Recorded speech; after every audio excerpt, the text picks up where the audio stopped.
नमस्कार, बहुत स्वागत है आप सभी का। मैं हूं आपके साथ नैना यादव। ओडिशा के कटक शहर में दुर्गा पूजा विसर्जन जुलूस के दौरान जमकर बवाल हुआ।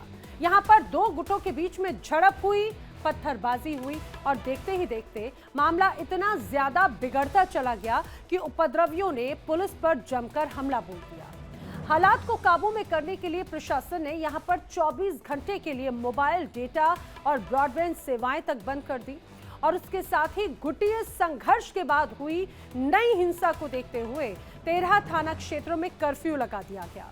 अधिकारियों ने बताया कि कानून व्यवस्था बनाए रखने के लिए यह कदम उठाया गया है। पुलिस की कड़ी निगरानी जारी है ताकि हालात काबू में रहें। ये पूरा मामला जरा समझिए। दरअसल ये पूरा मामला है 4 अक्टूबर की रात का, जब दुर्गा प्रतिमा विसर्जन का जुलूस निकल रहा था। तभी अचानक से दो समुदायों के बीच में किसी बात को लेकर बहस शुरू हुई और बहस देखते ही देखते बढ़ती चली गई विवाद के रूप में और विवाद ने ले लिया हिंसा का रूप और ऐसी स्थिति बन गई कि पत्थर और बोतलें तक चलने लग गई। हंगामा बढ़ता देख पुलिस ने मौके पर पहुंचकर बीच बचाव की कोशिश जरूर की, लेकिन उपद्रवियों ने यहां पर पुलिस को भी नहीं छोड़ा। पुलिस पर भी जमकर हमला बोला, जिसमें पुलिस उपायुक्त समेत कई पुलिसकर्मियों के घायल होने की खबर है। कटक के दरगाह बाजार इलाके से विसर्जन शोभा यात्रा देवीगारा में नदी के तट तक जा रही थी और इसी बीच रात का वक्त था, करीब 1:30 से 2 बजे का, और यहां पर हाथी पोखरी इलाके में हिंसा भड़क उठी। पुलिस के अनुसार झगड़ा तब शुरू हुआ जब कुछ लोग स्थानीय लोगों ने जुलूस में बज रहे तेज आवाज वाले संगीत का विरोध किया। कुछ ही देर में विवाद बढ़ा, छतों से पत्थर और बोतलें फेंकी जाने लगी, जिससे कई लोग घायल हो गए। घायलों में डीसीपी खिलाड़ी ऋषिकेश ज्ञानदेव भी शामिल हैं। मामले में पुलिस ने 6 आरोपियों को गिरफ्तार जरूर किया है, लेकिन बताया जा रहा है कि इस हिंसा में अभी भी कई लोग हैं जिनकी पहचान की जा रही है, जिन्होंने इस पूरे मामले को और भी ज्यादा उकसाया। इस पूरे हिंसा में अभी तक 25 लोगों के घायल होने की खबर है। यहाँ पर हालात ऐसे हुए कि पुलिस को तितर बितर करने के लिए यहाँ पर लोगों को लाठी चार्ज का सहारा लेना पड़ा। कई गाड़ियां, कई दुकानों को यहाँ पर नुकसान उपद्रवियों ने पहुंचाया है। बताया जा रहा है कि इस पूरे घटनाक्रम की वजह से लगभग 3 घंटे तक विसर्जन प्रभावित रहा, विसर्जन रोका गया और उसके बाद में कड़ी सुरक्षा के बीच में विसर्जन दोबारा से शुरू हुआ और सुबह लगभग 9:30 बजे तक सभी मूर्तियों का विसर्जन पूरा कर लिया गया। ये जो पूरी हिंसा हुई, इस पूरी हिंसा के बाद में कानून व्यवस्था बनाए रखने के लिए सरकार ने बाकायदा सोशल मीडिया प्लेटफॉर्म, जैसे चाहे बात व्हाट्सएप की हो, फेसबुक की, एक्स की या फिर दूसरी इंटरनेट सेवाओं की, उनके इस्तेमाल पर अस्थायी रोक लगा दी। इस पूरे मामले में राज्य सरकार का ये कहना है कि गलत सूचना, अफवाह, भड़काऊ सामग्री, उसके प्रचार प्रसार को रोकने के लिए यह कदम बहुत ज्यादा जरूरी है। प्रशासन ने लोगों से लगातार शांति बनाए रखने की और अफवाहों पर ध्यान न देने की अपील की है। स्थिति पर नजर बनाए रखने के लिए अधिकारियों और पुलिस बल की तैनाती बढ़ा दी गई है और सोशल मीडिया की गतिविधियों पर भी कड़ी निगरानी रखी जा रही है। आपको बता दें, इस पूरे मामले में 6 लोगों को अरेस्ट किया गया है। ओडिशा के मुख्यमंत्री मोहन चरण मांझी ने कट्टरता और झगड़े की घटना पर गहरा दुख जताया और सभी से शांति और व्यवस्था बनाए रखने की अपील की। और वो लगातार ये कह रहे हैं कि कटक शहर हजारों साल पुराना है, यहाँ की परंपरा हजारों साल पुरानी है, यहाँ की परंपरा भाईचारे का एक अनूठा उदाहरण पेश करती है। लेकिन पिछले कुछ दिनों से कुछ असामाजिक तत्व, कुछ उपद्रवियों की वजह से पूरे शहर में शांति भंग हुई है और आम जनता का जनजीवन पूरी तरह से प्रभावित होता हुआ नजर आया। इतना ही नहीं, यहाँ के जो सीएम हैं वो भी लगातार इस उपद्रवियों पर नजर बनाए हुए हैं और कानून के तहत कड़ी कार्रवाई करने की भी बात लगातार उनकी तरफ से कही जा रही है। अब समझिए, इस पूरे मामले में विश्व हिंदू परिषद की भी एंट्री हुई। उन्होंने आज सुबह से शाम तक लगातार करीब 12 घंटे का बंद यहां पर बुलाया। विश्व हिंदू परिषद के प्रवक्ता का कहना है कि प्रशासन बार बार अनुरोध के बावजूद शांतिपूर्ण विसर्जन सुनिश्चित नहीं कर पाया और जुलूस पर पथराव हुआ। इस दौरान जो अलग अलग प्रतिक्रियाएं हैं वो भी जरा सुनिए। कटक में कुछ दुर्भाग्यपूर्ण घटनाओं की रिपोर्ट यहाँ हमारे पास आई थी। इसमें बेसिकली कोई कम्युनल इशू नहीं हुआ है, ये ग्रुप क्लैश टाइप का हुआ था और जिसमें हमारे पुलिस के भी कई सारे ऑफिसर्स जो हैं इंजर्ड हो गए थे। ये 6 लोगों को अभी तक अरेस्ट किया गया है डिफरेंट डिफरेंट केस में, और उसके अलावा और भी अरेस्ट अभी किए जाएंगे। उनकी पहचान कर ली गई है सीसीटीवी के द्वारा, और कई सारे डिजिटल जो प्लेटफॉर्म्स हैं उसके द्वारा उनकी पहचान हो गई है। जो लोग कल्प्रिट्स हैं उनको बहुत जल्दी हम गिरफ्तार करेंगे।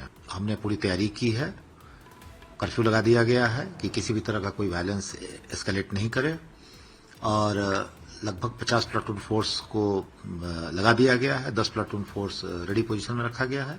इसके अलावा हमारे पास सीएपीएफ की कंपनियां थीं जिसको भी हमने यहाँ मोबिलाइज कर दिया है। परिस्थिति बिल्कुल शांतिपूर्ण है और ये शांतिपूर्ण रहेगी, हम ये इंश्योर करेंगे। तो आपने सुना, यहाँ पर पुलिस अधिकारी कह रहे हैं कि अब स्थिति शांतिपूर्ण है। लगातार यहाँ पर प्रशासन की तरफ से तमाम कोशिशें हैं कि लॉ एंड ऑर्डर सुचारू रूप से यहाँ पर व्यवस्थित रहे, और ये स्पष्ट कहा गया है कि जो भी यहाँ पर शांति भंग करने की कोशिश करेगा उस पर सख्त कार्रवाई जरूर की जाएगी। लेकिन इस बीच तमाम बड़े सवाल खड़े होते हैं। सवाल ये खड़ा होता है कि आखिर मूर्ति विसर्जन के दौरान पथराव करने वाले कौन थे, किसने किया पथराव। सवाल ये भी कि आखिर कौन फैला रहा है इलाके में झूठ और अफवाह। सवाल ये भी है कि सनातनी जुलूस पर आखिर ये पथराव क्यों नहीं रुकते। ये वो तमाम सवाल हैं जो लगातार सामने आ रहे हैं, जो लगातार लोगों के जहन में हैं। करेंगे इसी विषय पर चर्चा। मेरे साथ में खास मेहमानों का पैनल है, आइए जल्दी से आपको मिलवा देती हूं।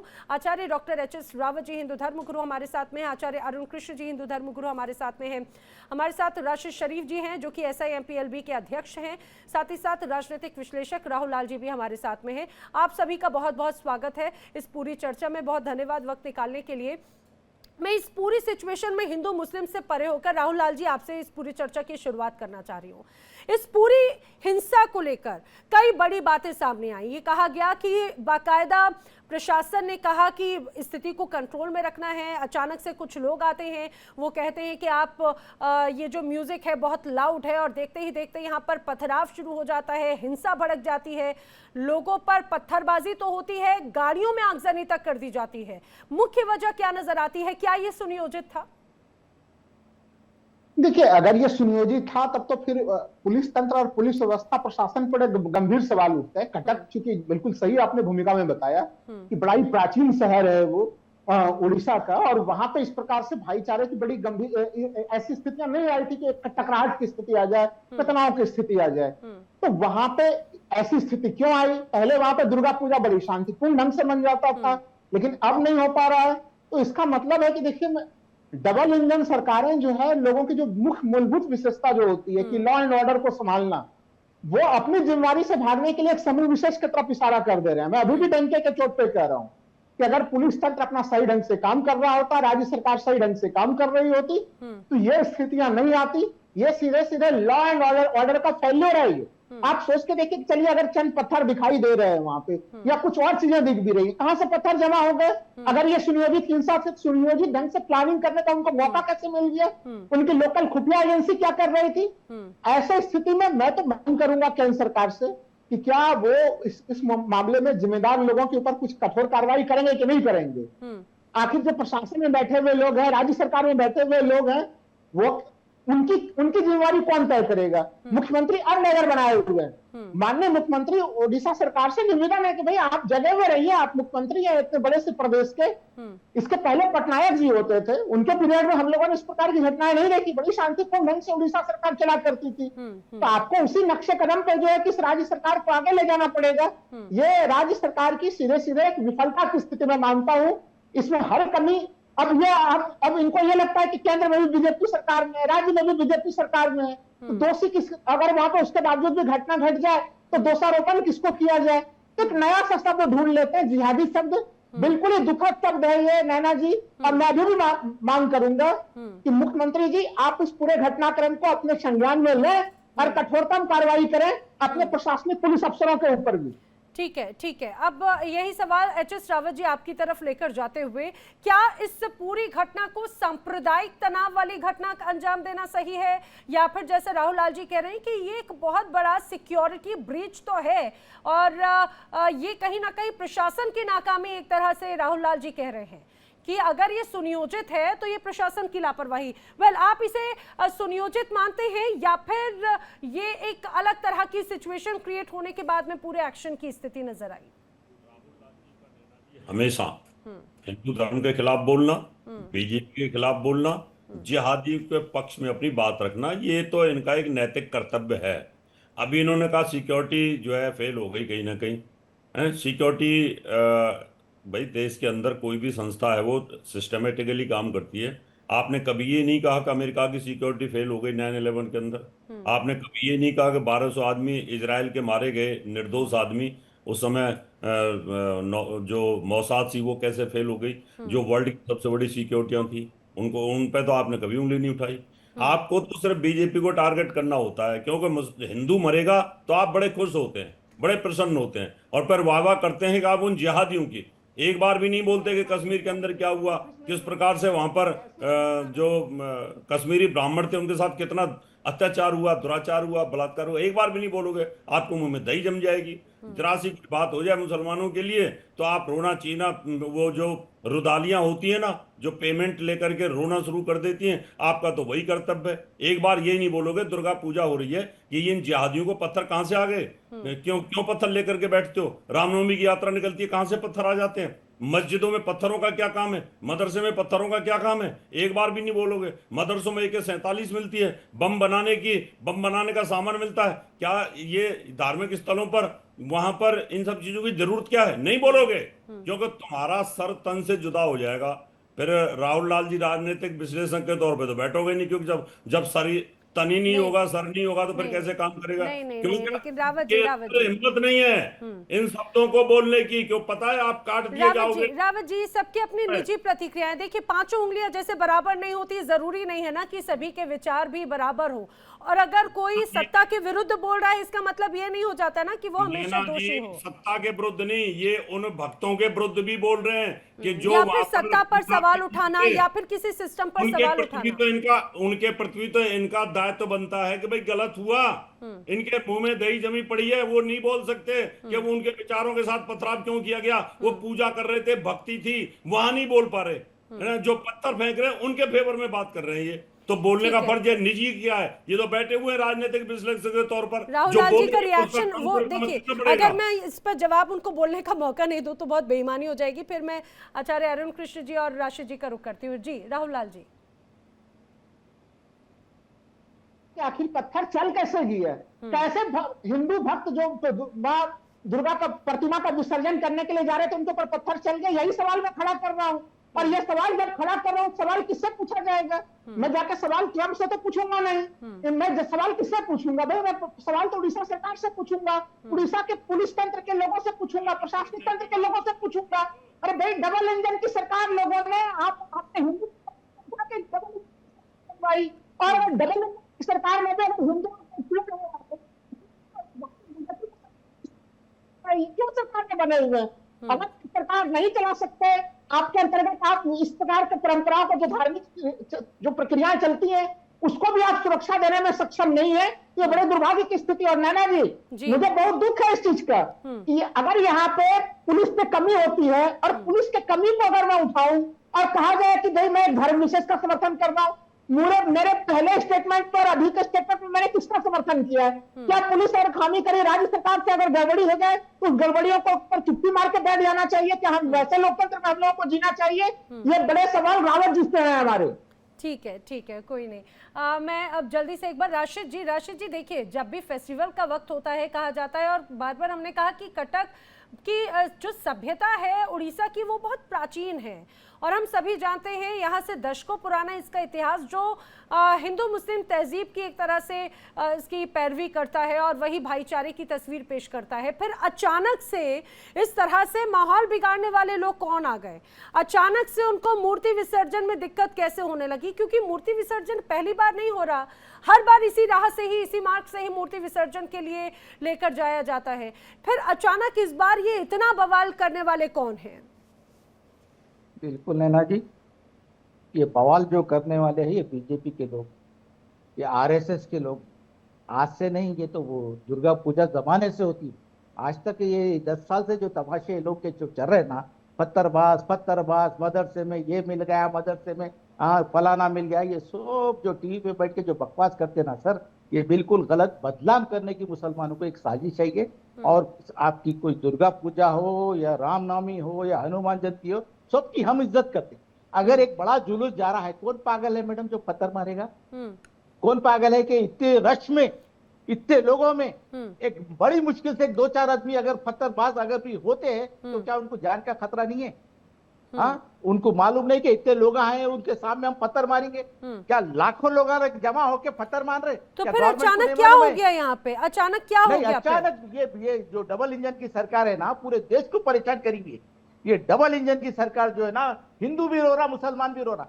सिर्फ नहीं रो रहे तो ये आरएसएस के, बीजेपी के तमाशा बना के देख रहे हैं लोग, और कुछ नहीं है। दूसरा मतलब इसमें राशिद जी, मतलब इसमें जिन्होंने यहाँ पर हिंसा भड़काई, जिन्होंने पुलिस को टारगेट किया, जिन्होंने मूर्ति विसर्जन के दौरान बवाल किया, उनकी गलती नहीं है। यहाँ पर गलती आप बता रहे हैं डबल इंजन की सरकार की। डबल इंजन की सरकार। मैं एक बात बता रहा हूँ, आपको मालूम है पुलिस है, मालूम है बीजेपी की गवर्नमेंट है, ये क्या हमको ये नहीं मालूम है? ये हमको नहीं मालूम है कि गवर्नमेंट किसकी है, हमको नहीं मालूम है कि पुलिस किसकी है। और इसमें कोई नादानी कर सकता? कोई नादान नहीं होता, कोई नादानी कर नहीं सकता। ये सब ये लोगों की मिली भगत है। ये लोगों को सिर्फ उड़ीसा में नहीं, यूपी, बिहार, हर जगह फसाद मचाना है। मैं आपको बता दे रहा हूं, अगर हुकूमत सही नहीं हुई, अगर आज पुलिस सही नहीं हुई, तो ये आगे बहुत मसले बढ़ने वाले हैं। यहां तक के फसादात हिंदू मुसलमान का ये लोग देखना चाह रहे। मगर मैं विनती करूंगा हिंदू भाइयों से, मुसलमान भाइयों से, इनके बहकावे में मत आइए। पत्थर कैसा जमा होता? पत्थर मेरे को बताइए आप, कैसा जमा होता? पुलिस क्या कर रही? पुलिस क्या करी? हुकूमत क्या कर रही? अगर आप पत्थर जमा करने दे रहे तो मतलब आपकी नाकामी। पुलिस अगर इस तरीके की कोई हरकत रोक नहीं सकती, पुलिस की नाकामी, तो आप पब्लिक पे कैसा हो नहीं बता सकते आप पब्लिक को कि भाई आपकी गलती है। ये गलती सिर्फ आरएसएस और बीजेपी की। आचार्य अरुण कृष्ण जी, ये बड़ी नाकामी बता रखे हैं राशिद जी भी कि बड़ी नाकामी है यहाँ के प्रशासन की, कि अगर यहाँ पर लोगों के पास में पत्थर इकट्ठे हो गए। देखिए सवाल तो वाजिब सा है, मूर्ति विसर्जन के दौरान अचानक अगर इस तरह से हिंसा भड़की है तो कहां से इन्हें शह मिली? कौन है ये लोग? राशिद जी कह रहे थे कि हम तो सभी त्योहारों का सम्मान करते हैं। राशिद जी अपने कुरान पढ़ के आइए, तब ये स्टेटमेंट दीजिए। आपकी कुरान, आपका इस्लाम कहता है किसी अल्लाह के सिवा किसी दूसरे धर्म का सम्मान छोड़ो, उसके अस्तित्व को भी नकारना है, उनको मारना भी है। दूसरी बात ये जो बैठे हैं कांग्रेस के टुकड़े टुकड़े गैंग के सदस्य, इन्होंने ये बात सही कही है कि पूरी तरह से सरकार के फेलियर है प्रशासन का। जैसे 2008 में 10 आतंकवादी समुद्र के रास्ते खुले में मुंबई के अंदर आए और 2 से निर्दोषों की हत्या कर दी, और कांग्रेस उसका बदला लेने के बजाय हम आलोचना करते का गाना गा के चुप हो गए कायर। जैसे 17,000 सिखों को उनके गले पे टायर डाल के जलाया गया। हमारी सिख माँ बहनों को खुलेआम उनका बलात्कार किया गया।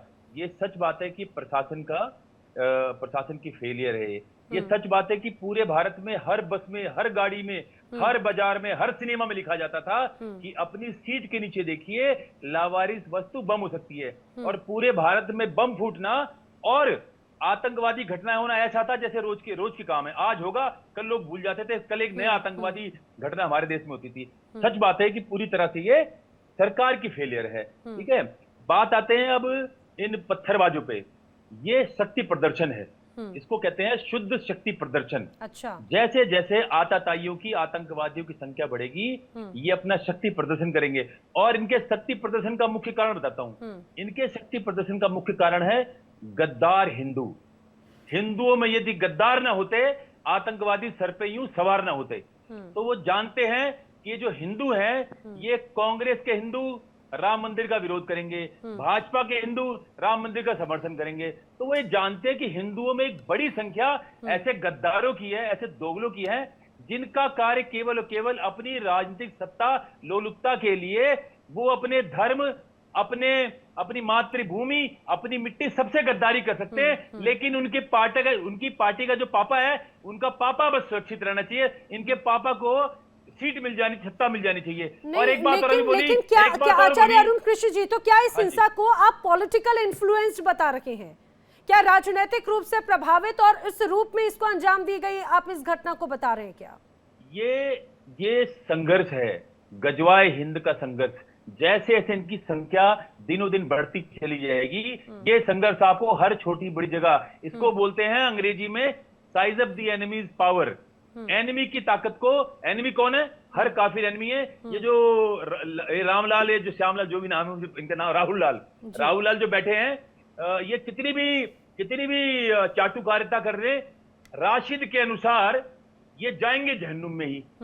ये कितनी भी चाटुकारिता कर लें, ये जाएंगे जहन्नुम में ही इस्लाम के अनुसार। तो कहना ये कि ये केवल, इसको शक्ति प्रदर्शन कहते हैं। आप चेक करते रहो एनिमी को, प्रशासन को चेक करते रहो, योगी जी को भी चेक करके देखो कि अगर वहां पत्थर मारेंगे तो योगी जी कितना एक्शन लेंगे, उड़ीसा में पत्थर मारेंगे तो ये केवल राजनीतिक सत्ता का समर्थन है। और वो जानते हैं कि जो गुलाम गद्दार हिंदुत्व के खिलाफ खड़े होके केवल अपनी सत्ता की लोलुपता के लिए अपनी मातृभूमि से गद्दारी कर रहे हैं, ये दोगले गद्दार, वो जानते हैं कि बटे में ये कभी एक नहीं होंगे। और ऐसे विधर्मी नेता भी हैं जो कहते हैं कि मुसलमान तो एक है, लेकिन हिंदू में अपर कास्ट, लोअर कास्ट, अति पिछड़ा, लेकिन आचार्य जी, ठीक है आचार्य जी, लेकिन राहुल लाल जी एक बात मुझे जरा समझाने की कोशिश कीजिए। जैसे आचार्य अरुण कृष्ण जी कह रहे हैं कि भाई ये तो एक अलग सा पैटर्न बनता हुआ नजर आता है ना।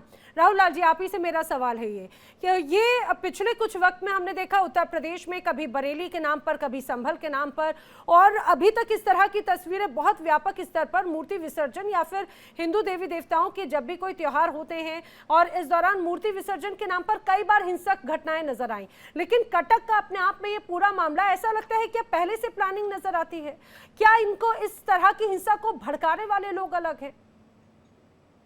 नैना जी देखिए, मैं आचार्य जी के बहुत सारे बातों से असहमत हूं, लेकिन एक बात से मैं सहमत हूं कि जो उपद्रवी हैं उनको राजनीतिक संरक्षण प्राप्त हो। और अब महत्वपूर्ण चीज है कि वो राजनीतिक संरक्षण किसका है, सत्तारूढ़ पक्ष का कि विपक्ष का? क्योंकि विपक्ष के समर्थन से कोई करे और वैसे स्थिति में घटना घट जाए, ये तो कोई स्वीकार नहीं करेगा।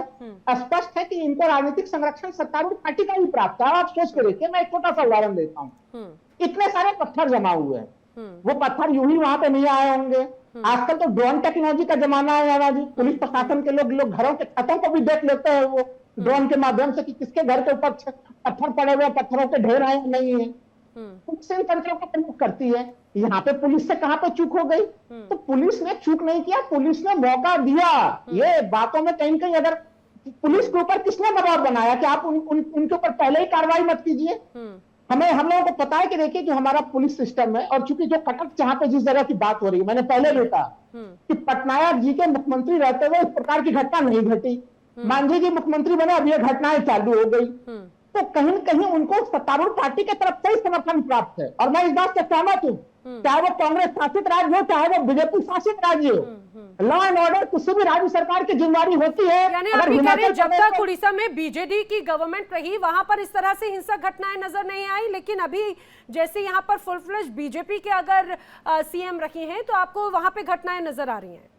बिल्कुल नैना जी, ये तो बिल्कुल आंखों से दिखाई दे रहा है। कटक का घटना उसका उदाहरण है। इससे पहले आप देख लीजिए महाराष्ट्र के नागपुर में, नागपुर शहर में कभी हम लोगों ने हिंसा नहीं देखी थी, सांप्रदायिक हिंसा। मुख्यमंत्री फडणवीस नागपुर से आता है और उसके बावजूद भी वहां पर हिंसा की घटना हो गई, हमने देखा वहां पे। तो जिन शहरों में जो हमेशा से भाईचारा का प्रतीक होते थे, दो शहरों को उदाहरण में सीधे रख रहा हूं नैना जी, महाराष्ट्र का नागपुर। लेकिन राहुल लाल जी यहाँ पर अपने दर्शकों को जरूर एक ये बात बताना चाहूंगी। अगर मैं सिर्फ पिछले 2 साल का ही आंकड़ा देखूं, 2024 और 25 के बीच में, ऐसा नहीं कि इसके पहले घटनाएं नहीं हुई। कटक में हाल ही में एक बड़ी हिंसा नजर आई। इसके पहले भद्रक जिले में गणेश मूर्ति विसर्जन के दौरान यहाँ पर भी जमकर 2 समूहों में विवाद हुआ। उसके पहले ही नाबरंगपुर शहर है, यहाँ पर भी दुर्गा विसर्जन के दौरान पिछले अक्टूबर में जमकर बवाल हुआ था। एक 14 साल की नाबालिग लड़की की चाकू से हत्या कर दी गई थी। नायगढ़ जिले में यहां पर भी गणेश विसर्जन के दौरान जमकर हंगामा हुआ था। ये पिछले कुछ वक्त की, और अगर पिछले 10 बड़ी बातें अगर देखें तो भद्रक में हुई, बारीपाड़ा में, नायगढ़ में, जाजपुर, बालासोर, इस तरह की बड़ी घटनाएं पिछले कुछ वक्त में, पिछले कुछ सालों में लगातार होती रही हैं। तो ऐसा नहीं है कि सिर्फ ये वाली घटनाएं हैं राहुल लाल जी। पिछले अगर मैं 5 साल की भी अगर देखूं तो समय समय पर घटनाएं होती रही हैं।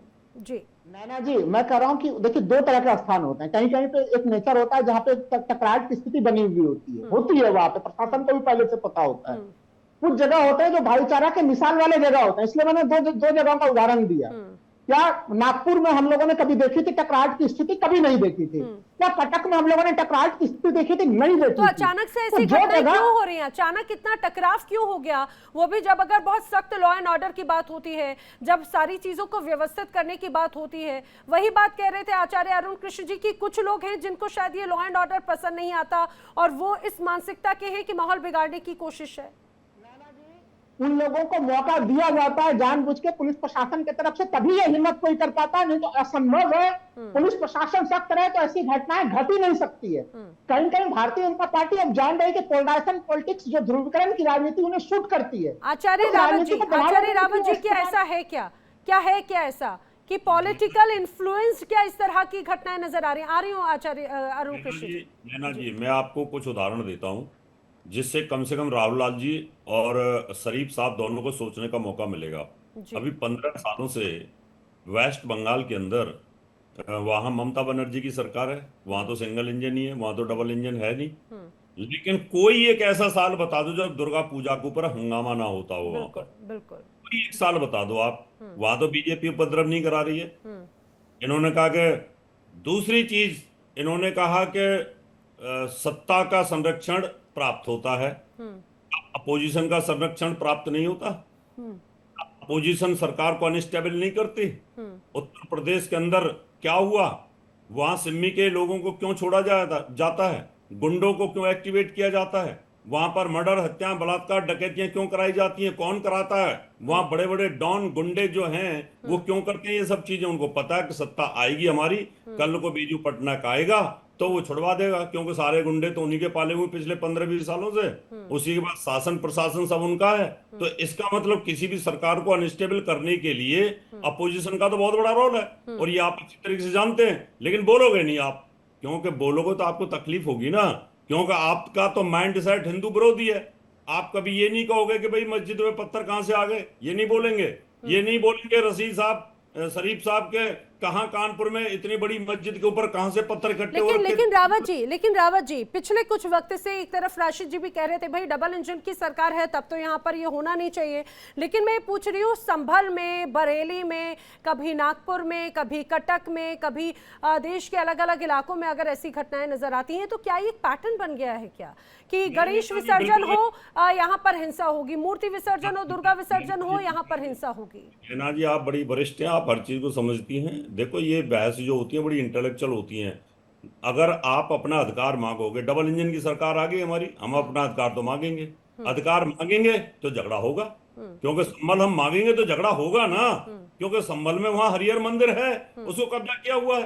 अब किसी भी स्टेट के अंदर अगर हमारे मंदिरों को तोड़ करके वहां मस्जिद बनाई रखी है, वहां पर बुरा हाल कर रखा है, जमीन कब्जा कर रखी है, वक्फ बोर्ड ने अत्याचार कर रखा है, तो जैसे ही हम उन चीजों को मांगने की कोशिश करते हैं, कोर्ट में जाते हैं, सरकार से निवेदन करते हैं, तो वहां पर पत्थरबाजी और गोलियां चलनी शुरू हो जाती हैं। तो ये इनका एक पैटर्न बन चुका है। क्या अब हमें आजादी से जीने का अधिकार तो है ना? अगर हम आजादी से नहीं जी सकते, हम अपने मंदिरों को उद्धार नहीं कर सकते, करेंगे तो ये पत्थर मारेंगे। हम जिन रास्तों से नहीं जा सकते थे दुर्गा पूजा का विसर्जन के लिए, उन रास्तों पर आज जाने की कोशिश करते हैं हम, सीधे सीधे रास्तों पर, तो वहां जाने नहीं देते, क्यों? वहां पत्थर लेकर के बैठे हुए हैं। तो ये स्थिति बना रखी है आज तक की सरकार, चाहे बीजू पटनायक की सरकार हो, ममता बनर्जी की सरकार हो, दूसरी पहली कांग्रेस की सरकारें रही थी, वो इनके इशारों पे खेलती थी कि आप इनको परमिशन मत दीजिए, बोलने वाला कोई था नहीं, कौन बोलेगा? लेकिन अब जब बोल रहे हैं तब भी इस तरह का अगर विवाद है, इस तरह से अगर उपद्रव है आचार्य अरुण कृष्ण जी, लेकिन जिस तरह का ये हिंसा यहाँ पर नजर आई बहुत हैरान कर देती है कि हर बार इसी मार्ग से होते हुए ये पूरा काफिला हमेशा गुजरता रहा है मूर्ति विसर्जन के लिए, लेकिन इस बार अचानक इस तरह से कटक में जिस जगह पर यह विवाद हुआ, इसके पहले ऐसी घटना यहां पर नजर नहीं आई। देखिए, एक एक्सीडेंटल हिंदू नेहरू और उसका भाई जिन्ना के प्रधानमंत्री बनने की महत्वाकांक्षा के भेंट ये देश चढ़ चुका है। दो सवाल पूछूंगा ये हमारे जो राहुल लाल से। पहला कि कर्नाटक में 1200 किसानों ने आत्महत्या करी है, 1200 से अधिक किसान आत्महत्या कर चुके हैं कर्नाटक में कांग्रेस सरकार में। तो क्या ये मानते हैं कि कांग्रेस पूरी तरह से विफल रही है वहां पर। दूसरा सवाल ये है इनसे कि जितने भी आतंकवादी हमले, बमों में विस्फोट, आतंकवादी हमले भारत में होते थे, प्रतिदिन होते थे, आम था, लोगों का मरना आम था, कीड़े मकोड़ों की तरह भारत में लोग मरते थे, और 17,000 सिखों की हत्या। तो क्या ये मानते हैं कि ये केवल कांग्रेस के कारण हुआ? दो प्रश्न है। कर्नाटक में 1200 किसानों की आत्महत्या और पूरे देश में दंगे, आतंकवाद, बम विस्फोट, गाड़ी, कार, सिनेमा हॉल, बाजार। तो ये मानते हैं कि ये कांग्रेस के कारण हुआ है? पूछना जरा, क्योंकि उन्हीं के शासन था उसको। बस इतना पूछ लो। राहुल लाल जी, देखिए, सबसे महत्वपूर्ण चीज, जहां पे अगर कांग्रेस की शासन है और विफलता की कोई चीज होगी तो उसके लिए जिम्मेवार कांग्रेस के शासन को ही लेना पड़ेगा। अगर कर्नाटक के किसान आत्महत्या कर रहे हैं, बिल्कुल कर्नाटक सरकार की जिम्मेवारी बनेगी उसमें। और दूसरी चीज, मैं अभी तुरंत नैना जी संक्षेप में जवाब दे रहा हूं। अगर मान लीजिए अभी इस समय मणिपुर में हिंसा हो रही है तो उसकी जिम्मेवारी भाई केंद्र सरकार पर, वहां पे बीजेपी की जो सरकार है भाई, आपने शासन लगा के रखा हुआ है, तुम्हारे आपके ऊपर जिम्मेवारी बनेगी। राहुल गांधी सुन लीजिए देखिए आचार्य जी और राहुल जी एक ही करके अगर बोलेंगे तो प्रॉपर आवाज आएगी। लेकिन नैना जी, मैं कह रहा हूं कि कांग्रेस के पीरियड में आतंकवादी घटना हो रही थी, बिल्कुल जिम्मेवारी कांग्रेस को जाएगी। लेकिन अगर पहलगाम आतंकवादी हमले के बाद ऑपरेशन सिंदूर अभी जारी है और अभी भारत सरकार पाकिस्तान के साथ क्रिकेट खेलने का निर्णय लेती है, तो ये इसके लिए तो सारा दारोमदार भारत सरकार के ऊपर जाएगा कि आप पाकिस्तान के साथ कितना ढोलमुल रवैया अपनाए हुए हैं, आप आतंकवाद को कितना गैर गंभीर ढंग से ले रहे हैं। में पाकिस्तान को ले आए तो क्या इसमें भी विदेशी ताकतों की साजिश है क्या राशिद जी? बिल्कुल विदेशी ताकतों की बड़ी साजिश है आरएसएस के साथ है वो लोग।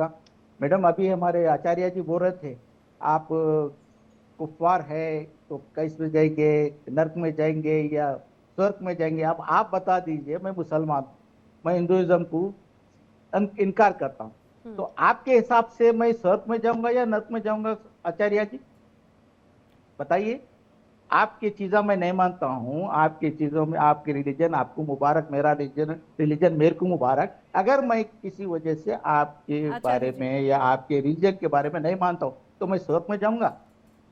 ये बात बिल्कुल अलग है सर। एक चीज मैं बताना चाह रहा हूँ कि किस तरीके की कहीं भी घटना हो, देखिए मुझे लगता है कि व्यक्ति को कहाँ जाना है, व्यक्ति को कहाँ जाना है, कहाँ नहीं जाना है, ये उसकी किस्मत का लेखा जोखा, कर्मों का लेखा जोखा है। समझिए, मैंने हमेशा भी यही समझा है कि आप जैसे कर्म करेंगे वैसे ही आपका भविष्य वैसे ही लिखा जाएगा। और उसके बाद में आप चाहे भगवान को माने, खुदा को माने, ईश्वर को माने या ना माने, ये उसके बाद में ही चीजें जाएंगी। आप मुझे बताइए, जो हिंसा भड़काने वाले लोग हैं ये कहाँ जाएंगे? इस्लाम के अनुसार जहन्नुम में ये जाएंगे, जहन्नुम में जाएंगे, चाहे वो हिंदू हो चाहे मुसलमान हो, जहन्नुम में जाएंगे। दूसरा रास्ता इनके लिए कुछ नहीं है। आज जो आरएसएस कोशिश कर रही है, ये जितने भी विद्या भारती स्कूल लगा के बैठे हुए हैं, सरस्वती शिशु स्कूल लगा के बैठे हुए हैं, वहां पे क्या कर रहे हैं? जितने भी ग्राउंड है इंडिया में क्या कर रहे हैं? लाठियां सिखाते, जंबिये सिखाते, तलवार चलाना सिखाते। किसके लिए सिखाते?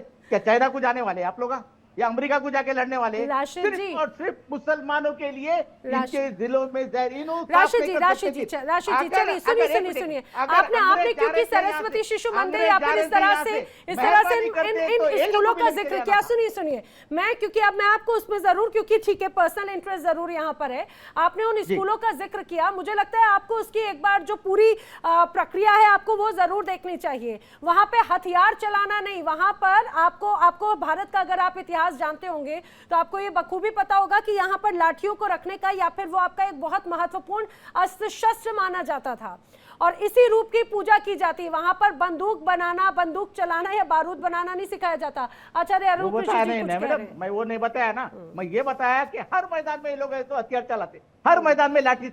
आचार्य अरुण कृष्ण जी, आखिर इन स्कूलों में लाठी चलाना या फिर मलखंब करना क्यों सिखाया जाता है, जरा बताइए। मैं सुनना चाह रहा हूं। मैं इसका जवाब आपको दोनों ही आचार्यों से दिलवाऊंगी। आचार्य अरुण कृष्ण जी को ऑडियो करो ना प्लीज।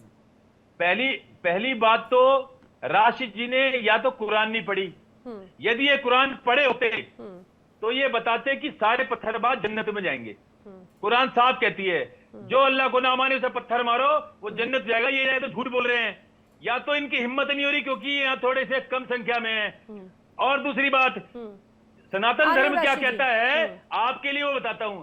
सनातन धर्म ये कहता है अयोनिजा परोवेति गणना लघु चेतसाम उदार चरिता नाम तू वासुदेव कुटुंबकम। हमारे लिए पूरा विश्व, आप देवी कुटुंब देवता है। को मानो मत मानो, हमारे लिए पूरा विश्व कुटुंब है। ये सनातन धर्म है।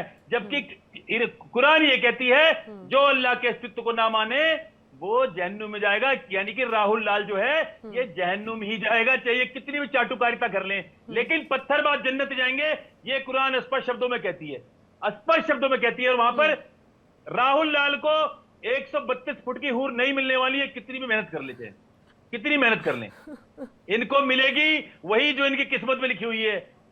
दूसरी बात, एक और बात बताता हूं आपको मैं, राहुल लाल जी एक एक करके कुरान रिएक्शन। के अनुसार अरे ठीक है आचार्य जी, लेकिन प्लीज आप वो उस बात को जरा तो बता दीजिए कि आखिर सरस्वती शिशु मंदिर या फिर आरएसएस के अगर अलग अलग शाखाएं होती हैं तो उसमें दंभ बैठक या फिर वो जो लाठी चलाना वो सिखाने का क्या उद्देश्य होता है? खासतौर से सरस्वती शिशु मंदिर का जिक्र किया, मदरसे के साथ में कंपैरिजन कर रहे हैं अगर, तो देखो ऐसा है, जितने भी इस्लामी स्कॉलर बिठा लो आप यहाँ, इनके पास 2-3 चीजें होती हैं, अस्फाकुल्ला, कलाम, शिशु मंदिर और साधी प्राज्ञा।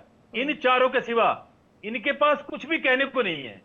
और हमारे पास तो गली गली घर घर में पत्थरबाज आतंकवादी हैं, घर घर गली गली में।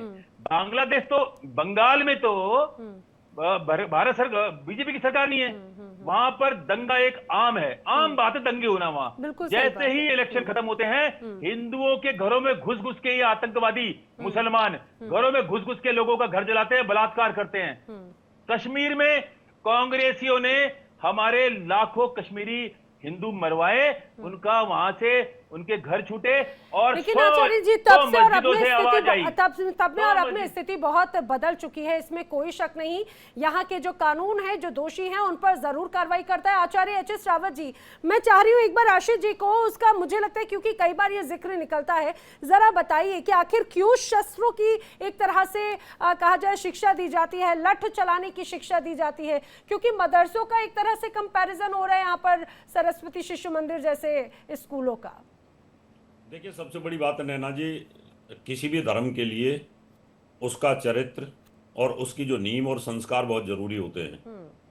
आरएसएस जब उसका निर्माण हुआ था, हिंदू धर्म की रक्षा के लिए हुआ था, क्योंकि उस समय मुसलमान और अंग्रेज दोनों हमलावर थे। मुसलमानों ने पहले हिंदू धर्म के जितने भी हमारे मंदिर थे उनको तोड़ा और वहां पर मस्जिदें बनाई। उसके बाद सरेआम कत्लेआम तलवार के दम पर उनका धर्म परिवर्तन कराया, और इसी प्रकार से फिर अंग्रेजों ने किया और फिर दोनों को लड़ाया। उस समय हम सुरक्षित थे नहीं, हमारे पास कोई हथियार था नहीं, हथियार रखने की इजाजत नहीं थी। तो अगर आप उस समय की स्थिति देखें तो खाली एक लाठी चलाना सीखना अपनी सेल्फ डिफेंस होता था। वो लड़की को भी सिखाया जाता था और आदमी को भी सिखाया जाता था कि कल को कोई तलवार लेकर के आता है तो आप कम से कम लाठी से अपनी सेल्फ डिफेंस तो कर सकते हो। कोई लाठी से आप किसी बहुत बड़े समुदाय को तो आप घेर नहीं सकते। ऐसा तो नहीं कि आप AK-47 वाले को लाठी से आप मार दोगे। इनको ये समझ नहीं आती है कि लाठी चलाना एक हमारे सनातन धर्म की एक सेल्फ डिफेंस की सुरक्षा विधा है वो किताब है। अभी आप स्कूलों में नहीं सिखाते अपने बच्चों को, नहीं सिखाते क्या? जूडो कराटे क्यों सिखाते हो आप? अब जूडो कराटे आप सिखा रहे हो तो किस लिए सिखाते हो? क्या उनको हिंदुओं से लड़ाओगे, या हिंदू वाले जो जूडो कराटे वाले हैं वो जाकर के क्रिश्चियन से लड़ेंगे? ऐसा नहीं है। सेल्फ डिफेंस के लिए लड़कियों को भी ट्रेनिंग थी, लड़कों को भी ट्रेनिंग थी, सबको ट्रेनिंग दी जाती। लेकिन रावत जी, क्या मदरसे और सरस्वती शिशु मंदिर जैसे स्कूलों में कभी कोई कंपैरिजन है क्या, या अंतर क्या है उसमें? देखिए, सरस्वती शिशु मंदिर देश के प्रति लगाव सिखाता है, देश की भावना जागृत करता है, भारत माता के लिए वो लड़ता है, समर्पित करने की भावना सिखाता है। और मदरसा ये सिखाता है कि आप जितने भी अल्लाह को ना मानने वाले लोग हैं, काफिर हैं, उनका कत्लेआम करो। वो आपके प्रेमी नहीं हो सकते, आपके दोस्त नहीं हो सकते, वो काफिर हैं, उनको आपसे दूर रहने की जरूरत है। इनका धर्म परिवर्तन कराइए। दोनों में इतना फर्क है, उनको देश से कोई मतलब नहीं होता, उनको देश से कोई लगाव नहीं होता, उनको अपने शरिया कानून से लगाव होता है, इतना फर्क है। एक जो सरस्वती मंदिर है वो देश भावना सिखाता है और एक देश को मुझे लगता है राशिद जी को जवाब जरूर मिल गया होगा कि आखिर देश भावना या फिर सेल्फ डिफेंस और उसके बाद में गोला बारूद, इन सब में क्या अंतर होता है। आ रही हूँ राहुल लाल जी।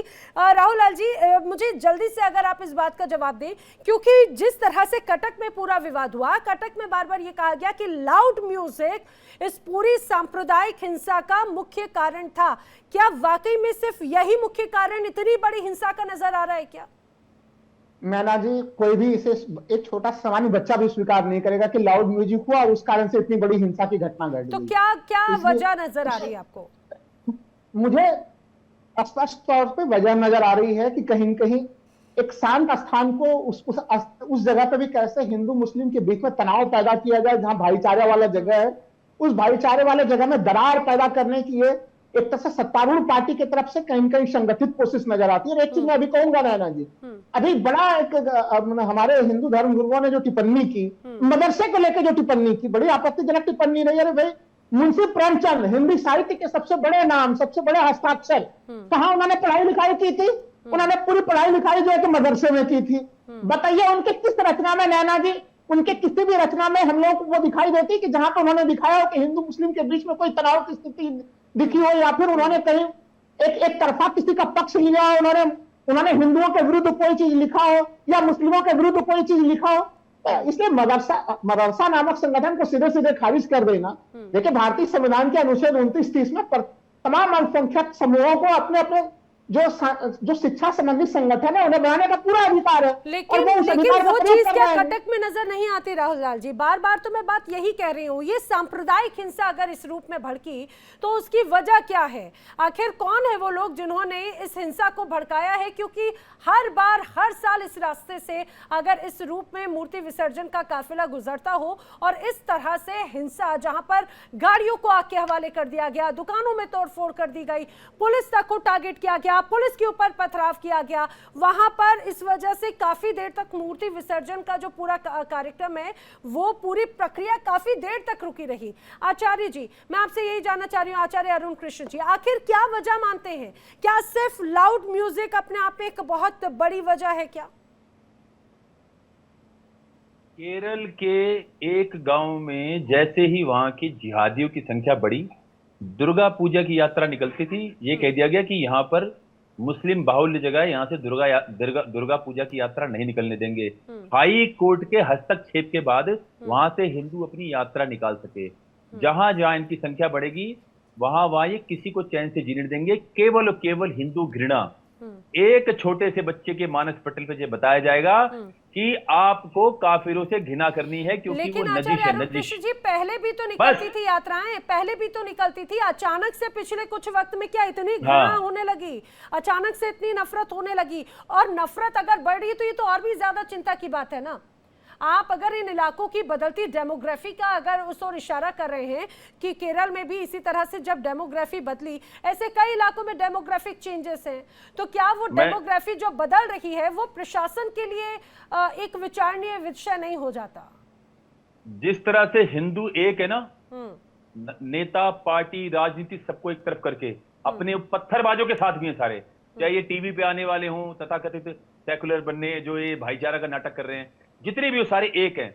इसी तरह अगर गद्दार हिंदू हैं, अगर सारे 100 करोड़ हिंदू एक साथ खड़े हों, अगर आपको इस देश में एक पत्थर की घटना दिख जाए, क्योंकि ये जानते हैं कि ये गुलाम मानसिकता के राजनीति में अपने धर्म, अपनी मातृभूमि को भूले हुए गद्दार हिंदू, वो जानते हैं कि अलग अलग ये कभी एक नहीं होंगे। यदि 100 करोड़ हिंदू देश के एक हो जाए, आपको देश में एक आचार्य अरुण कृष्ण जी, ये तो वही बात होगी जो हिंदुस्तान की एक तरह से तहजीब, परंपरा, पहचान, एकजुटता और वही कुटुंब की जो आपने बात की, भाईचारा, तो अगर जिस कुटुंब की आप बात करते हैं फिर तो वो भाईचारा, वो प्रेमी नजर नहीं आएगा ना। अगर जो भाईचारा का भाईचारा, इनसे कैसा? मुसलमान हिंदू का क्या भाईचारा, मुसलमान ईसाई का क्या भाईचारा, मुसलमान बौद्ध का क्या भाईचारा, मुसलमान सिख का क्या भाईचारा, इनसे क्या भाईचारा हमारा भाई? अरे गाय की बोटियां रोज के खाने वाले ये कहते हैं अल्लाह के सिवा हर कोई जहन्नुम जाएगा, हम कहते हैं सब कुछ रहे हैं। लेकिन बात यह है कि पिछले कुछ वक्त से इस तरह से ये नफरत बढ़ क्यों रही है? राहुल लाल जी कुछ कह रहे हैं, नफरत बढ़ रही है, फिर मैं राशिद जी और क्योंकि रावत जी ये नफरत बढ़ रही है। जी, आचार्य कृष्ण जी हैं, उनसे मैं वो बार बार कह रहे हैं कि जहां जनसंख्या बढ़ जाती है, अरे हमें लग रहा है कि आप कम से कम केंद्र सरकार के नेशनल फैमिली हेल्थ सर्वे के रिपोर्टों को ही देख लीजिए। अरे आप अगर उसको पढ़ लीजिएगा तो ये तर्क देना भूल जाइएगा। देश भर में जो हम लोग देखें जनसंख्या को लेकर नियंत्रण करने की जो दर होती है, प्रजनन दर, उसको लेके मुस्लिमों ने रिकॉर्ड तोड़ जो है कि सफलता प्राप्त की है। ये केंद्र सरकार के नेशनल फैमिली हेल्थ सर्वे की रिपोर्ट है नैना जी। अब तो ऐसे स्थिति में वो समूह भी अपने जनसंख्या को काफी तेजी से नियंत्रित कर रहा है। आप कह रहे हैं कि नहीं, तो जनसंख्या में वो काफी ज्यादा जो है कि पूरा का पूरा जो है कि एरिया में वो जनसंख्या की स्थिति बदल देते हैं। तो ये चीजें कौन मानने वाला? या तो आप केंद्र सरकार राज्य सरकार की रिपोर्टों को लीजिए जहां पे बीजेपी बैठी हुई है, या तो फिर आप अपने अंदर का मनगढ़ंत ज्ञान प्रदान कर दीजिए जो आप देने में लगे हुए हैं। जो सीधे सीधे अभी हिंदू धर्मगुरु जी ने यहाँ पे जो बयान दिया है वो सीधे असंवैधानिक बयान है नैना जी। हमारे देश का जो संविधान है उस संविधान के ऊपर सीधे सीधे उन्होंने इस चैनल के नेशनल चैनल पर बैठ के हमला किया उन्होंने कि कैसा भाईचारा। अरे हिंदू मुस्लिम भाईचारा नहीं होगा, हिंदू मुस्लिम सिख ईसाई भाईचारा नहीं होगा तो फिर भाईचारा होगी कहाँ पे? यही भाईचारा की बात हमारा संविधान करता है। आखिरी क्षण तक जो भी सही सच्चा राष्ट्रवादी होगा वो इसके लिए संघर्ष करता रहेगा नैना जी।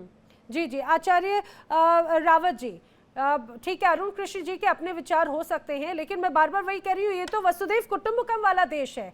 यहाँ पर हमेशा से यही मिसालें दी जाती रही हैं कि हिंदू मुस्लिम भाई भाई और वही भाईचारे के साथ में हमेशा तस्वीर पेश की जाती रही है। लेकिन जो अरुण कृष्ण जी बार बार इशारा जो कर रहे हैं कि भाईचारा कहाँ का भाईचारा, क्या वही भाईचारा खत्म हो रहा है? ये जो कटक की हिंसा है क्या उसी का एक तरह से उदाहरण है क्या? और ये तो अगर ऐसा है ये तो बहुत चिंता की बात है। फिर ना जी, सच्ची बात बड़ी कड़वी होती है और हमारे धर्मगुरु आचार्य अरुण कृष्ण जी ने सच्ची बात कह दी है तो बिलबिला गए अरुण लाल जी, उनको तकलीफ हो गई है। ये हकीकत है कि जब जब भी भाईचारे की कोशिश की है, जब जब ये देश कटा है, ये देश बटा है। भाईचारे की बात तो अटल बिहारी वाजपेयी ने भी करी थी, इन्हीं के साथ करी थी मुसलमानों के साथ में, लाहौर समझौता करने के बाद में सियाचिन पर हमला किया। भाईचारे की बात तो जम्मू कश्मीर के अंदर भी करी थी और एक रात के अंदर सारे जितने भी कश्मीरी ब्राह्मण थे सबको काट के रख दिया। जब भाईचारे की बात करोगे तब तब इन्होंने पीठ में छुरा घोंपा है।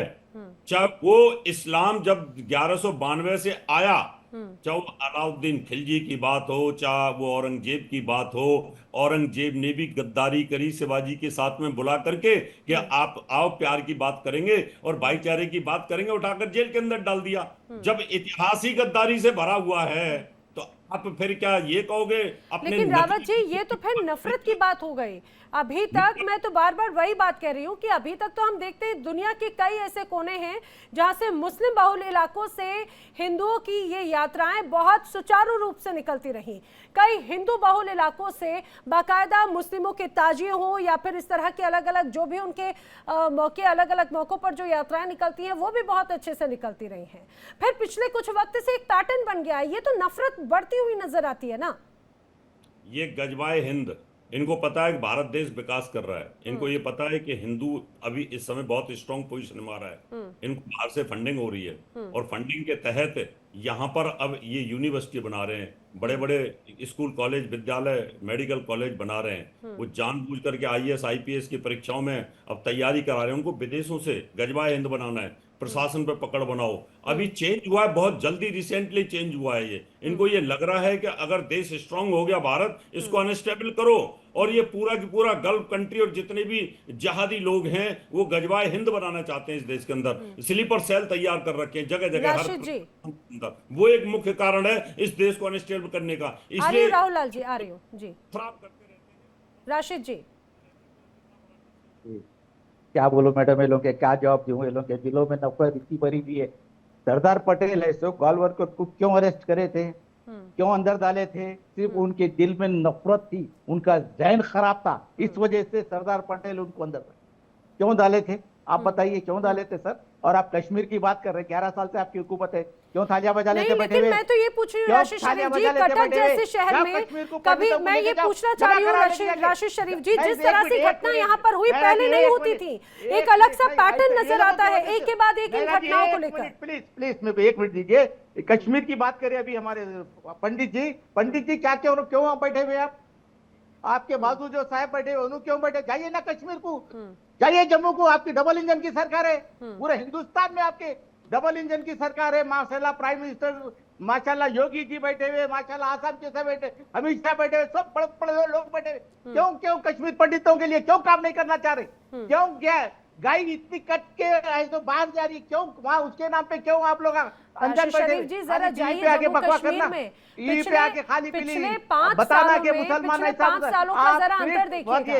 ये गड़बड़ जो हो रही है ना, 2019 से लेकर अभी तक जरा देखिएगा। हिंदू राष्ट्र बनाने के लिए ये लोग की सोच, ये लोगों को कटेंगे तो बटेंगे, ये नारों की वजह से इनमें गड़बड़ है और कुछ नहीं। इन्हों तो साथ लेके चलना नहीं कर रहे। हिंदू राष्ट्र की प्रतिक्रिया राहुल लाल जी, लास्ट हिंदू मुसलमान सिख ईसाई को लेकर नैना जी मैं एक ही चीज कहूंगा, अभी कश्मीर के बारे में बात कहा जा रहा था, भाई 5 साल में इतना विकास हो गया, तो भारतीय जनता पार्टी को प्रचंड बहुमत से जम्मू कश्मीर में आना चाहिए था ना चुनाव में। नैना जी वो इतना विकास करते हैं कि जनता कटक के जिम्मेदार कौन है?